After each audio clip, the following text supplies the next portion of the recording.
Marc Capponi here. I've had enough from Square Meal Laboratories of this stupid year. I've had a few people ask me how I recorded This Stupid Year. The song you can hear in the background right now. All I want now is to have a beer and forget this stupid year.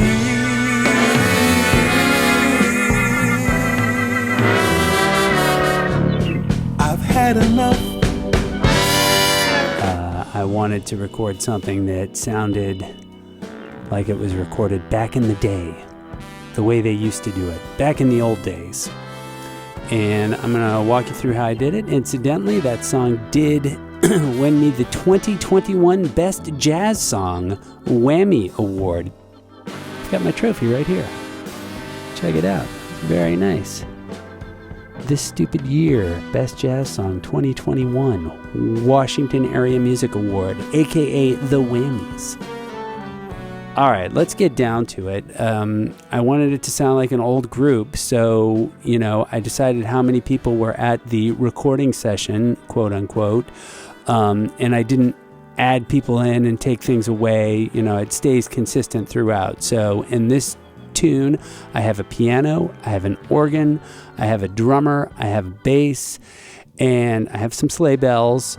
Then I've got, here's the horn section, a bari sax, an alto sax, a trumpet, and a trombone.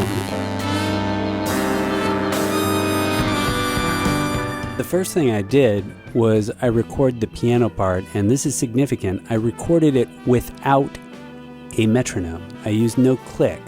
And I wanted, again, I'm trying to make it sound like real people. So I did not use a click, and instead I used the adapt tempo. Then after you've got it recorded, Logic is who created this tempo map, so that now I can just go through and play, like a regular project after that. I am very happy with my virtual horns. They're made by Sample Modeling and Audio Modeling, two now separate companies that used to just be one company. I think there was some sort of feud there, maybe, I'm not sure.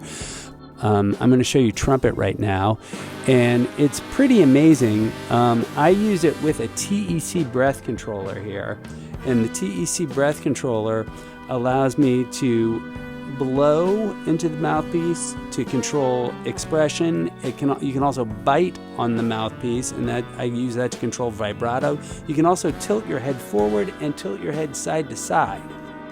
A fantastic feature of this is that if you hold a note and then play another note, it will sort of gliss to it, and depending on how hard you play the second note is the speed of the gliss. So I can jump from in octaves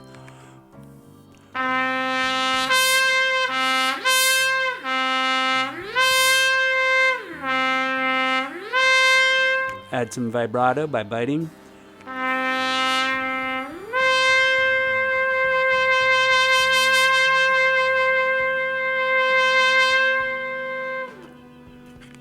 These things have got, it's got great mutes too. Here's a straight, let's put on the Harmon mute.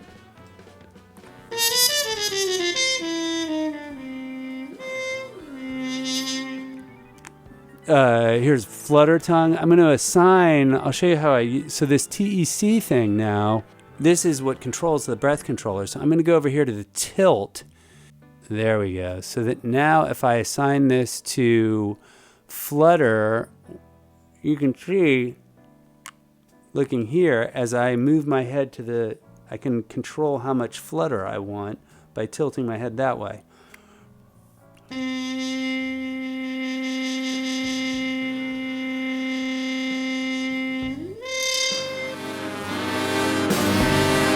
I think all of the other instruments, with the exception of the sleigh bells may be, let's see what we used as the sleigh bells. Yeah, it looks like they are just some of the stock things that came with Logic. I think everything else is a native instrument. The piano is Alicia's keys. Again, it was the first time I used that particular piano, and I liked it, and I'm I will be using it again. The organ, I use Native Instruments vintage organs. The bass, I believe, is the Scarby bass. The drums, I generally always use the Abbey Road drummers. I love them. They're broken down by decades. So for this one, I've got the early 60s kit. And they've got an 80s kit, a 70s kit, 60s, 50s, and then they've got vintage, and they're all great. Modern drummer as well. I like them quite a bit. And I like the fact that they have grooves that you can that you can select, and then it's a MIDI file, so you can drag that in and edit it. I will almost always start with one of their grooves and edit it as I need it, because each one of the grooves has variations too. So it's like a great starting place to get some awesome drums.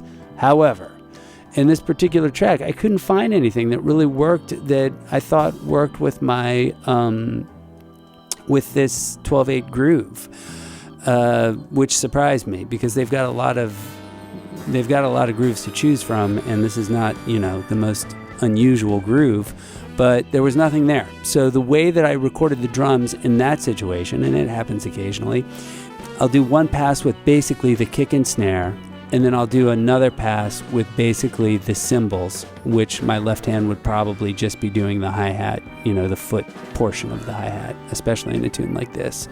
But then I did actually steal drum fills from all the fills that you hear in here.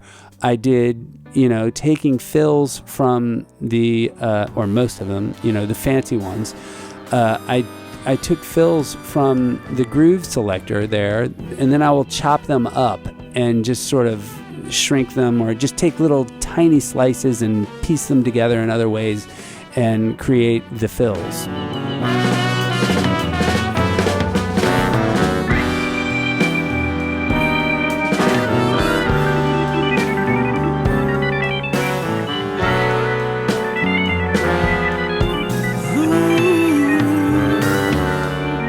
So here we are. Let's try to hear. Lastly, the only thing that was not done in the box was the vocal track from my great friend KSO, another Washington, D.C. native. I sent him a track, a bounce that had me singing the part, and he sent me back this awesome vocal, and I just dropped it in. He did an excellent job. Thank you, KSO. And thank you all for watching. Again, I'm Marc Capponi from Square Meal Laboratories. You can find more of my music, stream it wherever you stream your music. Thanks for watching, everybody, and be well. This stupidity.